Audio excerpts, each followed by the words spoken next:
నెలకి 50,000 నుండి 60,000 ఆదాయం రన్ టైలర్ యాప్లో ఆర్డర్ కంప్లీట్ చేసి పేమెంట్ పొందండి. నమస్తే, మరొక ఎపిసోడ్ రామోయిజంకి స్వాగతం. సమాజంలో ఎన్నో వివాదాస్పద అంశాలు ఉన్నాయి. అందులో జాతకం అనేది చాలా వివాదాస్పదం. అందులో దాన్ని స్వయంగా మరింత వివాదాస్పదం చేశారు దర్శకులు రామ్ గోపాల్ వర్మ గారు. ఎన్నో సందర్భాల్లో చాలా వ్యాఖ్యలు చేశారు, స్టేట్మెంట్స్, ట్వీట్స్ చేశారు జాతకాల గురించి.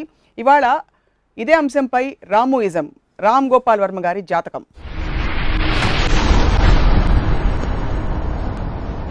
వర్మ గారు, మీ నక్షత్రం, జన్మ నక్షత్రం మాకు చూపిస్తే, మీ జాతకం మేము చూపించి ఫ్యూచర్ ఎలా ఉంటుందో చెప్తాం. థ్యాంక్స్. ఒకటి, నా జన్మ నక్షత్రం నాకు నిజంగా తెలియదు, 1 పాయింట్. అండ్ 2వ పాయింట్ అంటే నాకు దాని బ్యాక్గ్రౌండ్ కూడా తెలియదు ఎక్కువ. అంటే ఇప్పుడు నక్షత్రం, ఆ నక్షత్రం అంటే ఆ నక్షత్రం మెరిసినప్పుడు పుట్టి ఉంటానా నేను కానీ ఎవరు what is the significance, I don't know. మీరు పుట్టినప్పుడు ఆ ఘడియల్లో, ఆ అమృత ఘడియల్లో మీరు పుట్టారు కాబట్టి ఆ టైంలో నక్షత్రం ఏది బలంగా ఉందో ఆ నక్షత్రం కింద మీరు పుట్టినట్టు అన్వయించుకుని, కావున ఆ నక్షత్రానికి ఉండే ప్రభావంతో పాటు మీ ఇతర అంశాలు కూడా జోడించి ముడిపడి మీ జాతకం ఫామ్ అయింది. ఓకే, అది అంటే ఇన్ అదర్ వర్డ్స్, ఆ నక్షత్రం బలంగా ఉన్నప్పుడు ఎన్ని జీవరాశులు పుట్టాయో, మనుషులు అవ్వచ్చు, జంతువులు అవ్వచ్చు, వాళ్ళందరికీ అదే జాతకం ఉంటుందా? అంటే కొన్ని పరిస్థితులు, అలైన్మెంట్, జియోగ్రఫికల్ లొకేషన్ లాంటి ఇతర డీటెయిల్స్ని బట్టి కొంచెం ఫంక్షన్స్ మారుతాయి అన్నమాట. Fine, okay. సో ఈ లెక్కన ఎప్పుడైనా మీరు మీ జాతకం చూపించడానికి మీరు కానీ మీ మీద బెంగ పెట్టుకున్న వాళ్ళు కానీ వెళ్ళారా? ఇప్పుడు నాకు ఎర్లియస్ట్ మేము ఇప్పుడు చిలక జోస్యం ఉంటారు. చిలక జోస్యం ఫస్ట్ టైం నేను అబ్జర్వ్ చేసింది, ఆల్మోస్ట్ ఆ చెప్పిన ఒక 10 విషయాలు చెప్తే 6 కరెక్ట్ ఉంటాయి.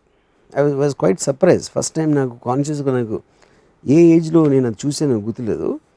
లేటర్ ఐ రియలైజ్ ఎందుకంటే మనుషులందరికీ సేమ్ ఉంటాయి. ఇప్పుడు మీ ఫ్రెండ్ మిమ్మల్ని నమ్మిన వాళ్ళే మిమ్మల్ని మోసం చేశారు అంటే, అరే బల్లి తెలిసిపోయింది తిరిగి అనుకుంటాం. కానీ నమ్మిన వాళ్ళే మోసం చేస్తారు, ప్రతి మనిషికి జరుగుతుంది.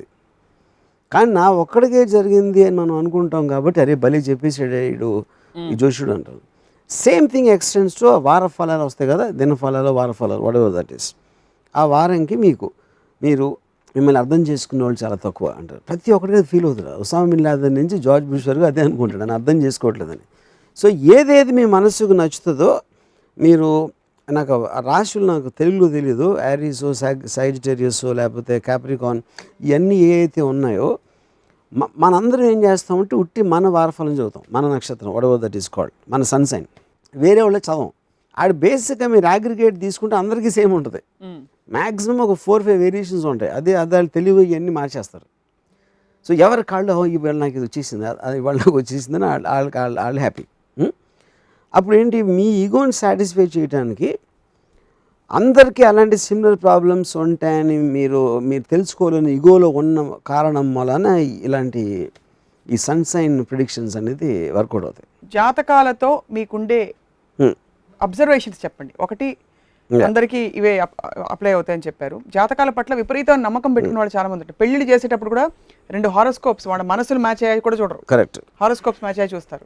దాని గురించి మీ అభిప్రాయం? అదే కదా పాయింట్. ఇప్పుడు బేసిక్గా ఇన్నిసార్లు చేసినా కూడా అయ్యే ప్రాబ్లమ్స్ అవుతూనే ఉంటాయి. ఇంతవరకు ప్రతి పెళ్ళికి హారోస్కోప్ చూస్తారు. ఆ హారోస్కోపులు చూసి పెళ్లి చేసిన డైవోర్స్లు అవుతాయి, వాళ్ళ లైఫ్, వాళ్ళకున్న రిలేషన్షిప్లో చాలా ప్రాబ్లమ్స్ వస్తాయి, అన్నీ అవుతాయి. జాతకాన్ని చూపించి ఆ జాతకం బట్టి వాడి లైఫ్ మొత్తం హ్యాపీగా ఉన్నాడు ఇంతవరకు నేను చూడలేదు.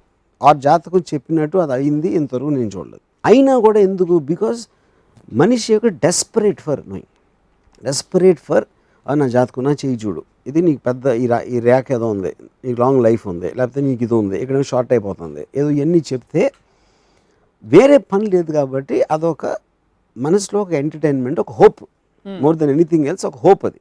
సో నీ లైఫ్ కట్ అయిపోతుంది, నువ్వు జాతకం చూసుకో అంటే, ఏంటి జాతకం లైఫ్ కట్ అయిపోతుంది అంటే, ఆడు చచ్చిపోయాడా తెలీదు, ఆడు చూసి ఉంటాడు. లేకపోతే నీ ఇక్కడ ఏదో ఒక గండం ఉంది, ఏదో వచ్చింది, గండం ఉంటుంది, ఎప్పుడు ఉంటుంది, ఏదో యాక్సిడెంట్ మిస్ అవుతాం, లేకపోతే ఏదో ఒక వర్షంలో ఇరుక్కుంటాం, లేకపోతే మనకు తెలియకుండా గండం తప్పించుకుంటాం, అలాంటిది.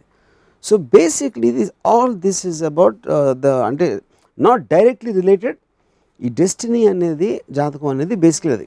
సో జాతకం అసలు ఎక్కడైనా ఏ కోణంలో కూడా పనిచేయదని బలంగా నమ్ముతారు మీరు. అంటే ఖండిస్తారు మీరు జాతకాలు, అంతేనా?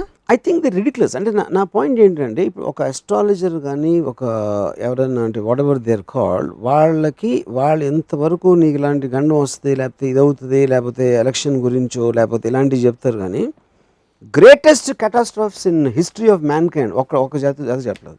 9/11 వరల్డ్ ట్రేడ్ సెంటర్ అటాక్ ఒకటి చెప్పలేదు. సునామీ గురించి ఎవడు చెప్పలేదు. బిగ్గెస్ట్ ఎర్త్క్వేక్ గురించి ఎవడు చెప్పలేదు. అంతంత కెలామిటిషియస్ థింగ్స్ని మీరు ప్రెడిక్ట్ చేయలేరు. మీకు గండం ఉంది, లేకపోతే ఇది అవుతుంది, మీ అది అప్పుడే చెప్పారు కదా. బ్రహ్మం గారు ఎప్పుడో చెప్పారని వీడు చెప్తాడు. బ్రహ్మం గారు బుక్ ఎవడు చదువు ఉన్నాడు. ఆయన ఏ సెంచరీలో చెప్పాడు, ఎక్కడ చెప్పాడు, అది రాసి నాకు స్క్రీన్ సేవర్లో పెట్టమని చెప్పండి. అసలు ఏం చెప్పాడు ఎగ్జాక్ట్ లైన్ బ్రహ్మం గారు దేని గురించి అన్నా ఏం చెప్పారు అనేది నాకు తెలిసి ఏ బుక్లో ఉండదు. కొన్ని ఇన్సిడెంట్స్ అయిపోయిన తర్వాత మేము ముందే చెప్పాం. అవును, that's exactly what I'm saying. వీళ్ళు కంటిన్యూస్గా ప్రెడిక్ట్ చేస్తూ ఉంటారు. అందులో 90% జరగవు, కానీ మనం కూడా అడగం అది అవ్వలేదని.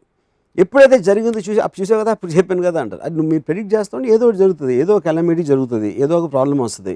ఒక జోస్యుడేమో కాంగ్రెస్ గెలుస్తుంది అంటాడు, ఇంకో జోస్యుడేమో బీజేపీ గెలుస్తుంది, ఇంకో జోస్యుడు ఇది అంటాడు. ఎవడైతే గెలిచాడో నేను చెప్పాను కదా అంటాడు. ఆ మిగతా ఎవరైతే చెప్పలేకపోయారో వాళ్ళని మనం మర్చిపోతాం. ఎందుకంటే you again want to believe the thing. So జాతకాలు చూపించుకునే వాళ్ళందరూ కూడా మీ ఏ కేటగిరీ కిందకు వస్తారు? ఒకటి బ్రెయిన్ లేని వాళ్ళు, ఒకటి హోప్ లేని వాళ్ళు. హోప్ ఉన్నవాళ్ళు. హోప్ ఉన్నవాళ్ళ?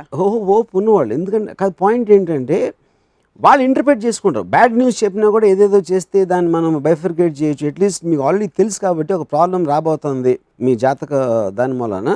సో దానికి వేరే మార్గం చెప్తారు. నువ్వేదో హోమం చేయించాలా, లేకపోతే అటేపు వెళ్ళకూడదా, ఈ డెసిషన్ తీసుకోకూడదా అని ఇలాంటి కొన్ని ప్రెడిక్షన్స్ ఇస్తారు. కాబట్టి you can take a decision. So ఇప్పుడు నాకు Sunitha she told me to నా జాతకం చెప్తాను, నేను వద్దాను. ఎందుకంటే నాకు రేపు ఏమవుతుందో నా life I don't want know. ఎందుకంటే I feel the thrill of the tomorrow. అది నేను చచ్చిపోవచ్చు, నాకు ఏదో పెద్ద ఇది రావచ్చు. I want to take it as it comes. Already me knowing what will happen, నాకు అసలు లైఫ్లో థ్రిల్ అనేది పోతుందని చెప్పాను. అలా అనడంతో మీరు దానికి ఇంపార్టెన్స్ అదే చెప్తున్నా. అది నేను ఫినిష్ చేయలేదు. Whether you can say that you believe that is one aspect. Even for some reason I want to believe it, I don't want no అని చెప్పాను. ఒకవేళ ఫర్ ఎనీ రీజన్ నాకు నమ్మకం కుదిరింది అనుకోండి మీ మీద చెప్పేది, కానీ నాకు తెలియటం నాకు ఇష్టం లేదని చెప్పాను. కాదు, నేను హైపోథెటికల్గా చెప్తున్నాను. నేను ఫస్ట్ ఆఫ్ ఆల్ అస్ట్రాలజీ కానీ అన్నీ నేను నమ్మను.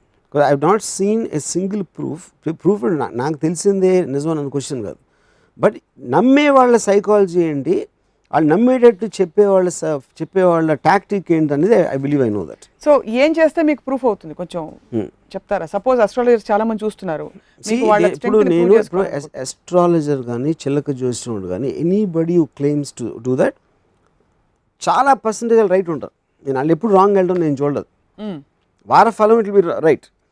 ఎందుకంటే ప్రాబ్లమ్స్ అనేది కామన్గా ఉంటాయి హ్యూమన్ బీయింగ్స్కి. వాళ్ళు చేసే ఫ్రేజింగ్లో వాళ్ళు స్పెసిఫిక్ ఇన్సిడెంట్ చెప్పరు. మీకు జనవరి 1 నుంచి కష్టాలు మొదలవుతాయి అని పెడతాడు. అది ఏం కష్టం అనేది చెప్పడు.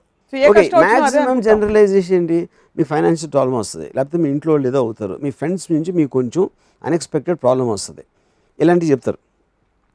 అది 100% ప్రతి ఒక్కరి లైఫ్లో జరుగుతూ ఉంటాయి. అలాంటి మ్యాక్సిమం జరగకపోతే మీరు అప్పుడు చదివి మర్చిపోతారు. మీరు ఏదైతే చదివారో దాన్ని ఒక రోజు కన్నా లేకపోతే 5 నిమిషాల కన్నా ఎక్కువ ఎవడో ఆలోచించడు. ఎందుకంటే వార ఫలాల్ని జాతకాన్ని మీరు సీరియస్గా తీసుకుంటే